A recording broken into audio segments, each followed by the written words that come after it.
G.K. Chesterton was once asked in an interview, "What's wrong with the world?" And his response was very simple but very profound. He said, "I am." Imagine if we all thought, I am the problem in this world. I am the reason why things aren't getting better. And everybody was thinking that way. We'd all be working to better ourselves, to change the things in our lives that are not in alignment with the bigger picture. And doing that, we change the world. Now, the church gives us this beautiful season of Lent that we have just begun in order to make that change happen. Reminds us that we are sinners. We are dust, and to dust we shall return, as we heard on Ash Wednesday. And this is the beginning of the journey. This is the invitation that our Lord is giving us.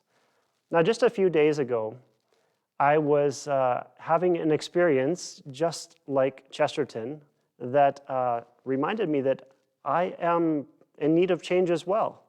And I was actually giving a retreat. It was Shrove Tuesday for our graduating class here at Clearwater, and I had to give a talk. And I'd been, pondering some ideas for this talk for a couple weeks, and really hadn't written anything down that was clear. There wasn't great clarity in my thoughts as I was going into this talk. It was already Tuesday, and I went in there and I said, okay, I want to talk to them about how discomfort is good in your life, about how sacrifice and challenges actually make us better. And I had this image that actually Father Troy down in Okotoks gave that was, if I was the same person today, in 10 years from now, would I be content with who I am? Just kind of projecting myself into the future? And I think it's a great question for all of us to ask ourselves. So I kind of put those ideas together, and I had also been dabbling with this app that I had discovered called Exodus 90.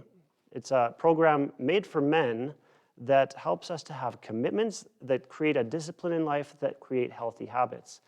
And I just opened it up. I probably looked at it for about half an hour and saw some of the disciplines and saw how they're really effective and looked like they could be great for students. I didn't plan on proposing it, but I ended up proposing to our grade 12 students, if they want to, I will join them to do these things. Things like giving up TV unless you're with other people, giving up your devices and not using them unnecessarily, getting 7 hours at least of sleep each night, not eating desserts, and some others. But especially the one that I think is most important is the check-in with your community, right? And it has a messaging app within it that allows you to connect and to discuss the challenges you're having and motivate each other and make sure that you're holding each other accountable. And that's really the point that I want to talk about in this talk, because accountability is so important. We need people in our lives that hold us accountable, that make sure that we're motivated to do the things that we need to do to change ourselves. And so this community accountability does two things. It motivates the individual to do things because the team is all doing them and you don't want to let them down, but it also motivates others seeing your example, right? And I think that's a huge advantage that we all need. And that's something that I think Christ, when he formed his team of apostles, the 12 apostles, they were holding each other accountable. And Jesus was always challenging them to step outside their comfort zone. And so this is the big thing in Lent that I think maybe we overlook sometimes or don't give it as much importance as it needs to be given. That is the accountability. And you can build your accountability community in many ways. In your own family life, maybe in between you as husband and wife. Maybe you have a best friend that you're working on something together and you can check in each day and say, hey, here's how this is going. And when you have difficulties, to share them so that you can be motivated and so that you don't lose the hope of that future change that needs to happen. All of these are ways to keep yourself accountable. And I think Lent is a great time to be practicing this. I told the kids that on my own, I wouldn't be doing this for very long. I would take up those commitments for a little while and then maybe start to ease back into my normal routine. But since I have them to hold me accountable and I'm reporting each day to one of those students, I want to do it. I want to give them my best effort, and I want to do it for them because I feel like I'm giving a sacrifice and making the world a better place in that way.